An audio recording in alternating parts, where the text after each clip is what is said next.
If you've seen the Gen V Season 2 trailer, you've heard the theories buzzing around Project Odessa, the mysterious new Dean, and why Starlight is suddenly back in the picture. But what if everyone has been looking at all the clues all wrong? What if the trailer didn't just hint at the plot, but practically gave the whole game away for the final season of The Boys? I've been connecting the dots, and I believe I know 99% of the story that is hiding in plain sight. The pieces have been scattered across both shows for years, but now they're finally clicking into place. I believe we're about to uncover a conspiracy that goes deeper than the woods, a plan more sinister than Homelander's political takeover, and a final battle that will change what it is to be a soup. To understand this final chapter, my theory starts with three core questions from the Gen V trailer. First, what exactly is Project Odessa? We've heard the name drop, and we know it's linked to Godolkin's founder, Thomas Godolkin, and from the looks of it, it ended in a complete bloodbath. Second, who is the new Dean Cipher? He sold us to be this charismatic leader, but that smile doesn't quite reach his eyes, and he's pushing a curriculum that sounds like it's designed to turn students into soldiers. And third, why would Starlight, one of the most wanted soups in the country, risk absolutely everything to break Marie out, only to send her right back into the lion's den? Here's the thing, I don't think these are three separate mysteries. I think they're all interlocking gears in a single terrifying machine, and at the center of it, pulling every string, is Homelander. Let's start with Project Odessa. The trailer shows us flashbacks of some secret program from way back, led by Thomas Godolkin himself, who was Vought's original behavioral psychologist. The name itself is a huge clue. The historical Odessa was a real network that helped Nazi fugitives escape justice after World War II. And since Vought's founder, Frederick Vought, was an actual Nazi scientist, there's no way that's not a coincidence. But here's the twist I think everyone is missing. What if Project Odessa was never about killing soups? That was Shetty's plan, a messy, grief-fueled virus. Vought's goal has never been simply extermination. It's always been about control. My theory is that Project Odessa wasn't a weapon, it was an evolutionary program, a project meant to perfect Compound V, to stabilize powers, get rid of the weakness, and ultimately engineer a master race that was completely loyal to Vought.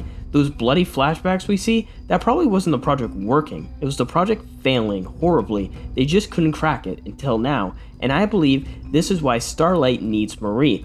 The mission isn't just to investigate some defunct project, it's to stop a resurrected one. Starlight and the boys know about the soup-killing virus, but they also get the unleashing a plague isn't a easy win, it's just mutual destruction. Marie's unique power to control blood isn't just a weapon like Newman's, it's incredibly precise. This might make her the only person who can actually understand, manipulate, and even make a countermeasure to whatever Vought is brewing in that lab. This brings us to our second mystery, the new Dean Cipher. He's pitched as a charismatic and brilliant person, a scientist trusted at the highest level. He shows at Godolkin preaching a new curriculum to make soups more powerful for Homelander's new world order.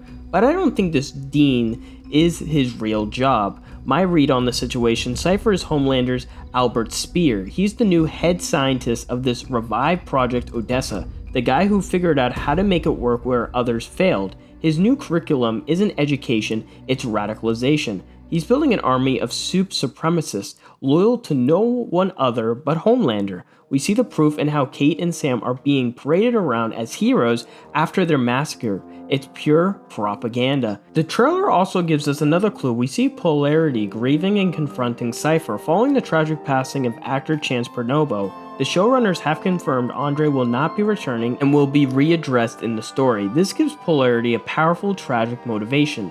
His investigation into what happened to his son will likely lead him to uncover that Cipher's school is really a recruitment and an experimentation camp. I'm betting Andre wasn't just a casualty, he might have been a victim of this new aggressive phase of Project Odessa, as Cipher weeds out the weak and indoctrinates the strong. Now for the last piece of the puzzle, Starlight's desperate play to recruit Marie. By the end of The Boys Season 4, the team is in shambles. Huey, Frenchie, MM are captured. The only organized resistance left is basically just Butcher and Starlight. They are completely outgunned and outmaneuvered.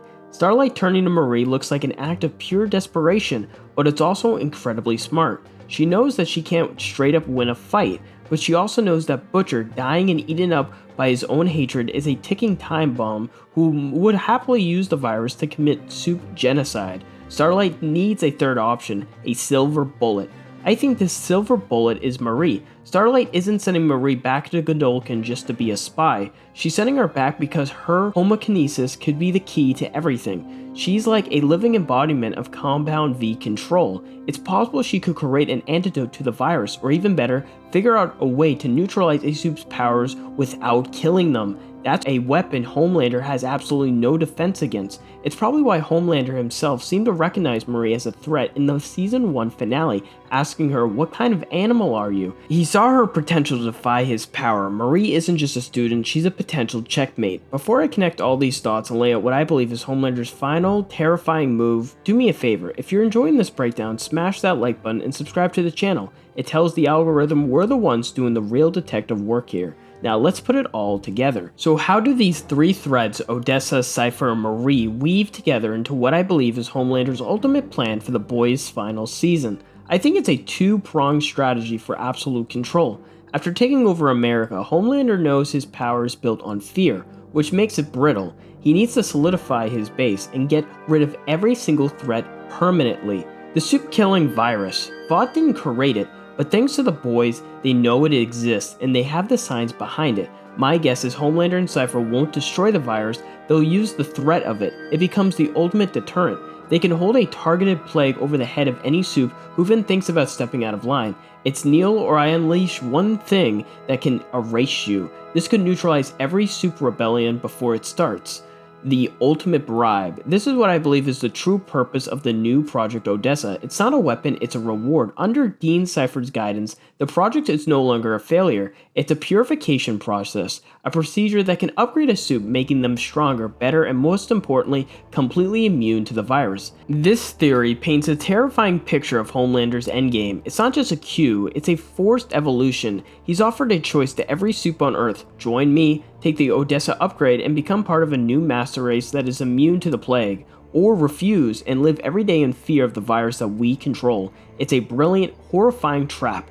Dean Cipher would be the architect, Godolkin his factory producing both the soldiers and the propaganda, and soups like the Deep and the New Black Noir would be the enforcers. This sets up the final war for the boys. It wouldn't be the boys versus the Seven anymore, it would be a global soup civil war, those who accept Homelander's gift versus a tiny resistance led by Starlight, who's pinning all her hopes on a traumatized bloodbender from Godolkin. This framework would perfectly set up the conflicts for the final season. The boys would be fighting a war on two fronts, stopping Homelander's purification crusade while also trying to stop Butcher from committing mass genocide with the virus.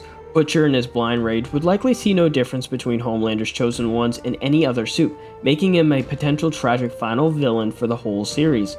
The fate of every character would hang in the balance. What happens to Ryan? Would Homelander try to force his own son through the Odessa process to perfect him? Or could Ryan's refusal be the one thing that could actually break his father? And what about all the soups who just want to stay neutral? They'll be hunted by both sides. The battle lines seem clear, Homelander's promise of goodhood versus Starlight's fight for what's left of humanity, with Marie trapped right in the middle of it all.